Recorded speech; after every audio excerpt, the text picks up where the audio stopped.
අද හිතුවා රසම රස සාම්බාර එකක් හදාගන්න. ඒක ඉන්දියානු කෑමක්. ඉතින් අපිට හොයාගන්න පුළුවන් අපි ගාව තියෙන එළවලු ටිකකින් සාම්බාර එක හදාගමු. මම මේකට අරන් තිනවා පරිප්පු, කහ පාට පරිප්පු ඇට ලොකු එක. ඒකෙන් අරන් තිනවා ග්‍රෑම් 250ක්. ඊට පස්සේ මෙතන අරන් තිනවා මම කොණ්ඩොල් අලයකින් භාගයක් අරන් තිනවා. ග්‍රෑම් 250ක් විතර තියෙනවා. මෙතන කෙසෙල් ගෙඩියක් තියෙනවා, අල ගෙඩියක් තියෙනවා. ඉතින් කෙසෙල් ගෙඩිය මට හොයාගන්න පුළුවන් උනේ මේක. ඉතින් අපි මේකෙන් හදමු. මේ අලු කෙසෙල් දානවා නම් ගොඩක්ම හොඳයි. අලු කෙසෙල් ගෙඩියක් දැම්මම ඇති. ඊට පස්සේ මම අරන් තිනවා බීලුණු ගෙඩි එකමාරක් අරන් තිනවා. සුදු ලුණු බී 5ක් 6ක් අරන් තිනවා. පොඩි තක්කාලි ගෙඩි දෙකක් අරන් තිනවා මම හදාගන්නේ මේක 3 දෙනෙකුට තමයි මේ සාම්බාර එක. ඒක නිසා මම ටිකක් එළවලු වර්ගෙම අඩුවෙන්ම තමයි ගත්තේ. මම මෙතන මේ තියෙන්නේ බොන්චි එකෙන් මම අරන් තිනවා. මේක බොන්චි. මේකෙන් අරන් තිනවා බොන්චි ක්‍රෑම්. මෙතන තියෙනවා ඔක්කොම 150. එතකොට මෙතන තියෙනවා මේ මුරුංග ග්‍රෑම් 250ක් තියෙනවා. මම මුරුංග ටිකක් වැඩි වෙන්න දානවා. ඊට පස්සේ ආයේ බණ්ඩක්ක තියෙනවා. බණ්ඩක්ක නම් තියෙන්නේ ග්‍රෑම් 50ක් විතර වගේ. මම ටිකක් අරන් තින්නේ බණ්ඩක්ක වලින්. මේ තියෙන්නේ බණ්ඩක්ක එක. ඒකෙන් ග්‍රෑම් 50ක් විතර අරන් තියෙනවා. ඊට පස්සේ මේ තියෙන්නේ ඉන්දියානු එළවලු. මේවා අපේ ලංකාවේ නම් වැඩි පාවිච්චි නැහැ. මේ අර බිම් පුහුල් කියන එක මේ ඉන්දියාවේ ගොඩක් කට්ටිය මේක කනවා. ඉතින් ඒකෙන් මම ටිකක් ගත්තා. එතකොට මෙතන තියෙන අර දිය ලැබු කියන එක ඒකෙනු පොඩි කෑල්ලක් තියෙනවා. ඒක වගේම පතොල කෑල්ලකුත් තියෙනවා. ඊට පස්සේ කැරට් නම් මම අරන් තිනවා. කැරට් ග්‍රෑම් 200ක් විතර වගේ. ඊට පස්සේ මේ තින්නේ ඉන්දියාවෙම කෑමක්. මේක බොන්චි වර්ගයක්. මේකේ නමවත් මං හරියට දන්නේ නැහැ. ඉතින් මේක අපි සාම්බාර වලට එළවලු දෙන්න කිව්වහම මෙහෙම තමයි ඒ කට්ටිය දෙන්නේ. ඉතින් මේ පැකට් එක තමයි මම මේ අරගෙන වෙන් කරලා ඔයාලට පෙන්නුවේ. ඉතින් බලමු මේ ටිකෙන් අපි දාලා කොහොමද සාම්බාර එකක් හදාගන්නේ කියලා. මං සාම්බාර සම්බන්ධව සාම්බාර කුඩුවෙක් ගැන පවුඩර් එක ගැන මම මේ වෙනම වීඩියෝ එකක් කරලා තියෙනවා. මම ඒක දාන්නම් ලින්ක් එක. ඒක ලින්ක් එක බලලා නැත්තම් මගේ channel එකට ගිහිල්ලා බලන්න කොහොමද සාම්බාර කුඩු එක අපි ගෙදරම හදාගන්නේ කියලා. හරි මං ඉස්සෙල්ලම පරිප්පු ටික තම්බ ගන්න හදන්නේ. මං තම්බන්නේ මේ ප්‍රෙෂර් කුකර් එකේ තමයි. ප්‍රෙෂර් කුකරේ නැත්තම් ඉතින් ලිපෙත් වලට තම්බ ගන්න පුළුවන්. මං ප්‍රෙෂර් කුකර් එකේ විසිල් දෙකක් යනකම් තම්බ ගන්නවා. හොඳට වැඩි ගින්දර දාන්න. මේ පරිප්පු ටික මම මේකට දාගන්නවා. ඒකටම දාගන්නවා මම ලුණු ගෙඩිය කපා ගත්තා. ලුණු ගෙඩිය එකමාරම මම කපා ගත්තා. ඒක ටිකක් ලොකුවට වගේ කපා ගත්තේ. ඒකත් මම දානවා පරිප්පු එකටම. ඊට පස්සේ දානවා සුදු ලුණු බික් ටික ඔක්කොම මම කපා ගත්තා. වෙනම සුදු ලුණු ටිකක් ගන්නවා අපි ටෙම්පරාදුර දාගන්න. මම මේකට දාන බික් ටික ඔහොමම දානවා. මේ ටිකක් දානවා. ඊළඟට මම දානවා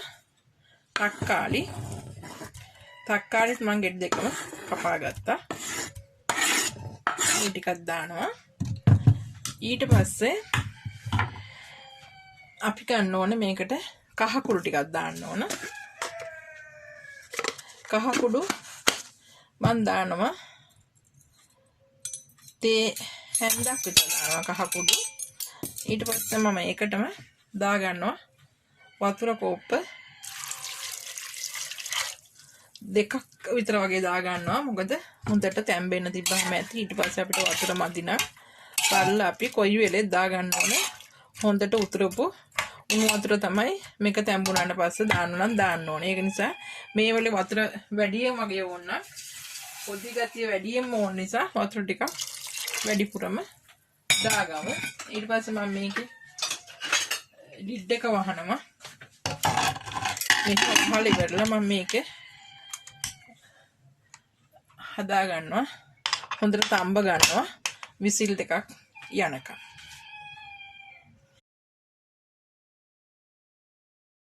හරි මේ තියෙන්නේ මං තම්බගත්ත පරිප්පු එක දැන් මම මේක තම්බගෙන ඉවරයි. දැන් මේක ඕෆ් කරලා තියෙන්නේ. දැන් මම මේක හොඳට නිවෙනකන් තියලා තිබ්බා විනාඩි 10ක් විතර. මෙන්න මෙහෙම චුට්ටක් මෙහෙම උස්සලා බලන්න මෙතනින් වාෂ්ප වගේ යන්නේ නැත්තම් ඒ යන්නේ නැති වෙනකම්ම වගේ මේක තියලා තියන්න ඕනේ අරින්න. ඒ වාෂ්ප තියෙද්දි අරින්න එපා. ඒක භයානකයි. හරියට එහෙම පියනත් එක උඩ ගිහිල්ලා මේ ඔයාලගේ මූණට උනත් ඇවිල්ලා වදින්න පුළුවන් වාෂ්ප එක. ඒකයි ප්‍රෙෂර් කුකර් එකේ උයනකොට තියෙන මේ වැදගත්ම දේ. මේකේ වාෂ්ප තියෙද්දි මේක ලිඩ් එක අරින්නම එපා. මෙහෙම චුට්ටක් මෙහෙම අතින් බැලුවාම මෙතනින් වාෂ්ප වගේ යනවා නම් අරින්න එපා. මෙහෙම යන්නේ නැති වෙනකම්ම ඉන්න ලිඩ් එක අරින්න. දැන් අපි ඇරලා බලමු කොහොමද කියලා පරිප්පු එක. දැන් ලිඩ් එක හැදියා. දැන් පරිප්පු හොන්තරම වගේ තැඹිලා තියෙන්නේ. මම ඒකට දාගත්තා මේ කැරට් ටික මගේ. කැරට් 250ම මේ වගේ ලොකු කෑලි වෙන්න මම කපාගෙන කැරට් ටික දාගත්තා. ඒකට මම දාගත්තා අර මම ගත්ත කොණ්ඩොල් අලේ. ඒකත් මම මේ වගේ ලොකු කෑලි කපලා මේකට දාගත්තා. ආලගෙඩියත් ඒ වගේ ලොකුට ආලගෙඩිය 4ට මම කැප්පේ. දාලා මේකට දැම්මා මික්ස් කරා. මම ඒක තාම ලුණු එහෙම දැම්මේ නැහැ. දැන් මම මේකට මම හදාගත්ත සාම්බාර් කරි පවුඩර් එක දාගන්න යන්නේ මේකට. දාගෙන විනාඩි 5ක් විතර වගේ අනිත් එළවලු ටික දාගන්න ඉස්සෙල්ලා මේ එළවලු ටික හොඳට තැම්බෙනකම් අපි තඹගමු. හරි අපි දාගමු. මේ තියෙන්නේ මං හදාගත්ත සාම්බාර් කුඩු එක, කරි කුඩු එක. මං ඒකෙන් දානවා පුරවලා තේ හැඳි එකයි 2යි 3ක්. මොකද අපි වෙන මේ මසාලා ජාත් පවුඩර් ජාත් දාන්න නැති නිසා මේක විතරයි දාන්නේ. ඉතින් ඒක නිසා අපි ඒක හොඳට දාලා ඔහොම කවරම් කරගෙන විනාඩි 10ක් විතර හොඳට තඹගමු. මේ වෙලාවේ ප්‍රෙෂර් කුකර් එකේ ලිඩ් එක දැම්මේ නැහැ. මම මේ වගේ සාමාන්‍ය ලිඩ් එකකින් තමයි වහලි වල මෙහෙම විනාඩි 10ක් විතර තඹගන්නේ. හොඳ ආයේ මේ පරිප්පු ටික දැම්මාට පස්සේ මම ඒ ලිඩ් එකෙන් දාලා වාෂ්පෙන් තඹගන්නේ නැහැ. මම මේ වගේ සාමාන්‍ය ලිඩ් එකක් පාවිච්චි කරලා තමයි ඊට පස්සේ තඹගන්නේ. නැත්තම් එළවලු ටික හොඳටම තැඹිලා වැඩි වෙනවා. මේ වෙලේ සාම්බාර එක සැරින් සැරේ බල්ලන්ට හැඳි ගාලා මේ වගේ තියෙන්න ඕන හොඳට තැඹිලා මේ වගේ තියෙන්න ඕන. මේ අපි සැරින් සැරේ හැඳි ගෑවෙ නැත්තම් අඩිය අල්ලන්න බලයි. ඒක නිසා සැරින් සැරේ හැඳි ගන්න අල ටික දැම්මහම මේ ගින්දරත් ගොඩක් අඩුවෙන්ම වගේ තියලා හදාගන්න. මොකද දැන් පරිප්පු හොඳටම තැඹිලා තියෙන්නේ. ඊට පස්සේ අඩිය අල්ලන්න බලයි. වර්ග ටික හොඳටම තැඹිලා තියෙන්නේ. මේ හොඳට තැඹිලා තියෙන අල ටික. දැන් අපි දාගමු මේකට බොන්චි ටික. බොන්චි වර්ග දෙකම මම කපා ගත්තා. මම මේ විදිහට තමයි දිගට කපාගෙන තියෙන ටිකක්. ඉතින් ඒ ටික අපි දාමු. මේ වෙලෙම දානවා මම ඒත් එක්කම මම දානවා මේ මුරුංග ටිකත්. මුරුංගත් මම මෙහෙම මේ දිගට කපාන්න තියෙන්නේ. මම මැදින් පල්ල නැහැ මුරුංග එහෙමම තමයි දාලා තියෙන්නේ. ඒකත් මම දානවා. ඒකත් දාලා තවත් විනාඩි 2-3ක් මේ ටික හැඳි ගාලා හොඳට තඹනවා. ඉතින් මේ වෙලේ දැන් පුළුවන් ඕනනම් අපිට ලුණුත් දාගන්න. ලුණුත් මම දාගන්නවා. ලුණු ටිකක් දාගන්නවා. තේ හැන්දක් විතර ඉස්සෙල්ලා දාගන්නවා. ඊට පස්සේ රස අනුව බලමු. ඔයාලට වතුරත් මදි කියලා හිතනවා නම් මේ වෙලේ වතුරත් දාන්න පුළුවන්. මොකද පරිප්පු තැම්බිච්ච නිසා ගොඩක් උකුවට වගේ දැන් තියෙන්නේ කරි එකම. ඒක නිසා දාගන්න පුළුවන්. ලස්සන පාටකුත් තියෙනවා. ඔක්කොම ටික දාගන්න පුළුවන් මේ වෙලේ. තව එළවලු වර්ග 2යි දාන්න තියෙන්නේ. ඒ දෙකක් දානකොට 3ක් දාන්න තියෙනවා තව බණ්ඩක්වත් එක්ක. ඒ දෙකත් මම මේ ටික ටිකක් කරලා තම්බලා මේ බොන්චි ටිකක් තැම්බෙන්න ඕනේ. මේ මුරුංගත් තැම්බෙන්න ඕනේ. ටිකක් තැම්බුණාට පස්සේ තමයි ඒකත් දාන්නේ. එහෙම දැම්මොත් තමයි අපිට අර එළවලු කෑලි වශයෙන් වෙන් කරලා ගන්න පුළුවන්. නැත්තම් ඔක්කොම එළවලු ටික තැම්බිලා නිකන් ඒක සුප් එකක් වගේ එනවා. හරි කැතයි. ඉතින් කද්දිත් ඒක නිසා මේ වෙනම ගන්න ඕන නිසා තමයි මෙහෙමම උයන්නේ. මේ වෙලේ සාම්බාර එක දැන් හොඳට තැම්බිලා තියෙන්නේ. මුරුංගත් බාගෙට වගේ තැම්බිලා තියෙන්නේ. මම දාගන්නවා ඉතුරු එළවලු ටික. මේ තමයි ඉතුරු එළවලු ටික. මේ මම ඒවත් ලොක්කුවට වගේ තමයි කපන් තියෙන්නේ. මේ බණ්ඩක්ක කෙසෙල් ගෙඩි අර මේ ගත්ත පුහුල් පතෝල ඒ ටික මම ඒ ටිකත් දැන් මේකට දා ගන්නවා.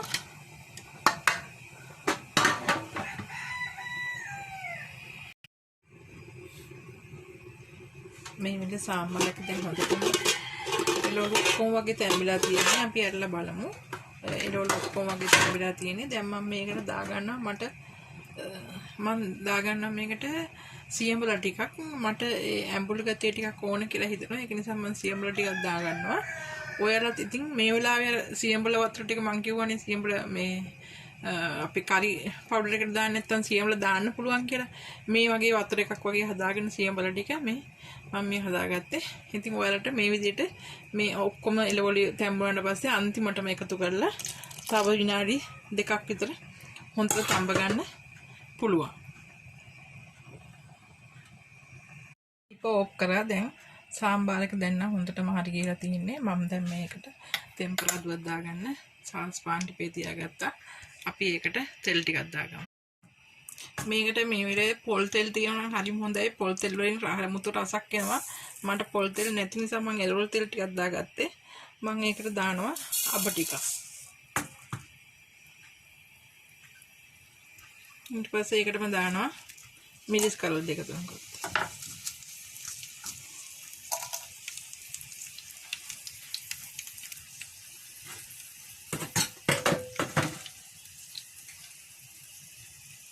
දාලා කරපින්ච කරපින්ච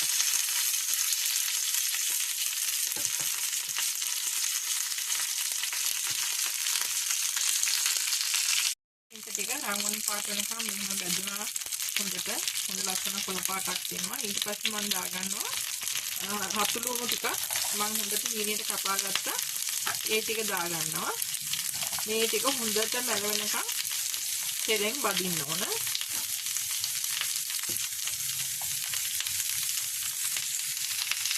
ඒක මැල වෙනනම් බැදලා තියෙන්නේ. දැන් අපි දාගමු ඒකටම කෑලි මිරිස් කුඩු ටික.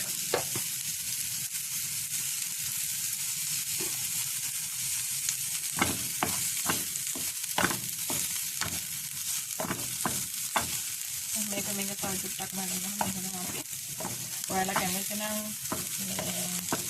අපි හදාගත්ත සාම්බාර එක උඩින් දාන්න එහෙම කවලම් කරගන්න. එහෙම නැත්නම් මේ ලස්සන රාමන් පාට තියෙනවා. එහෙම නැත්නම් ඔයාලා ඩීපියට දානකොට මේකෙන් භාගයක් සාම්බාර එකට දාන භාගයක් ඩීපියට ලස්සනට දාන්න. එතකොට කනක දාන්න කන්න ආසි වෙනවා. අමිතම ලස්සන පැහැයක් තියෙනවා. සාම්බාර අපේ රටේ කෑමක් නොවුනත් ඒක ලස්සනට රසවත් විදියට හදාගමු. අන්න මේක තමයි මම හදාගත්ත සාම්බාර එක. ලස්සනට තියෙනවා. එළවලු කැඩි තියෙනවා. හොඳට තියෙනවා. අපි ඒකට දාගමු ඉතින්.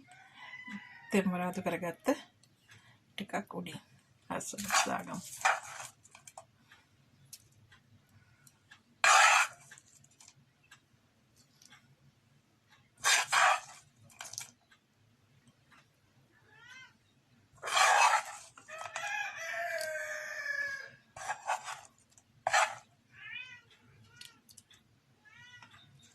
එහෙනම් යාළුවනේ අපි නැවත හමු වෙමු රසවත් මේ වගේම වීඩියෝ එකකින්.